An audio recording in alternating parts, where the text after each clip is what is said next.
I know I asked you after the game about Golden, but obviously a lot's happened since then. So did you take personally any of his throw me the ball comments or anything that his wife posted on Twitter yesterday about him not being targeted when it's open? Did you take that as criticism of you? Uh, no, I have a ton of respect for Golden, and he's a close friend, a close teammate, and he's made a lot of plays over these last couple of years, and certainly have a lot of trust in him as a player. So, I certainly value our relationship, respect him, and my job is to distribute the ball to our playmakers and let them make plays. So, he's a great player, and we'll keep trying to get him the ball. So did you guys have to clear the air or anything, or you don't even address it? Yeah, I mean, we communicate, we talk, but that's between me and him, and like I said, I have a ton of respect for him. Thanks. Bruce Beck.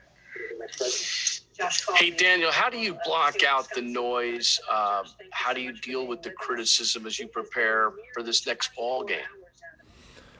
Yeah, I don't certainly don't look for it, and I'm concerned with the people in this building, my teammates, my coaches, the people I work with on a day-to-day basis, and that's where I'm going to find that's where I'm going to find the constructive criticism I need to improve and keep moving forward. So that's my focus. My focus is to prepare every week to play as well as I can. So I'm going to do that with the people in this building and coaches and teammates, and that's part of the job.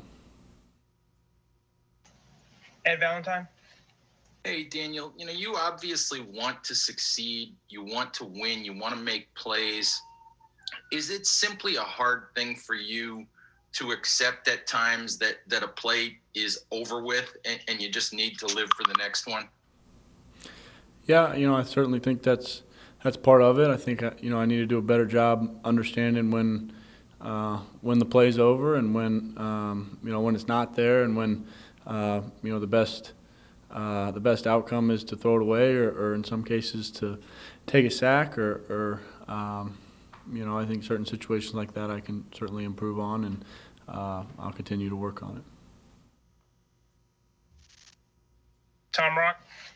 When you looked at the plays from the game, was that the determining factor in those interceptions in your mind? Yeah, I think so. I think both those plays were were decisions to try to make something happen that wasn't there. So I've got to continue to look at that and apply that to games and in those situations. Why do you think it's been such a struggle to find that line, to find where that boundary is between those two things, between being aggressive and being too aggressive sometimes? I don't know. I think you certainly, as all of us, want to make plays, and we want to do the right thing. We want to put our team in a position to win, and in those split moment decisions, you got to be able to understand the bigger picture and how each of those plays factor into the game overall. And like I said, the best decision on that play is sometime to get rid of the ball or minimize the risk of a bad play. You did something similar to you did exactly that on the final drive. You threw one away in sort of a duress situation. Were those earlier plays on your mind when you made that play, or can you obviously it happens very quickly, but was that a lesson learned there?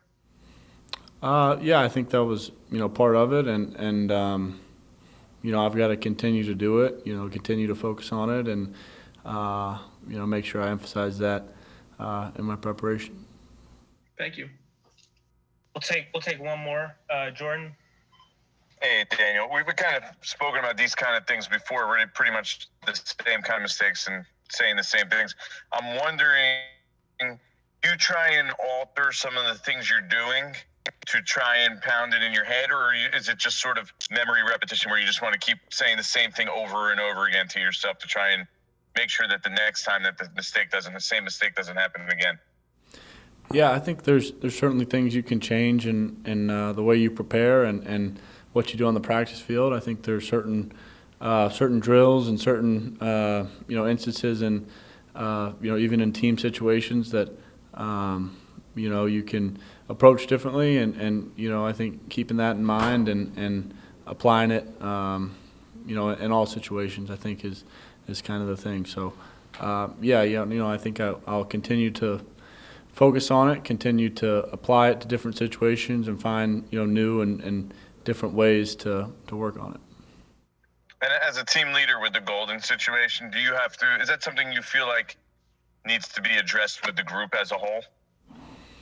I think the way that we handle that will be internal, and we'll deal with it as we need to. But like I said, we all have a ton of respect for Golden. He's a great teammate and a great player, and look forward to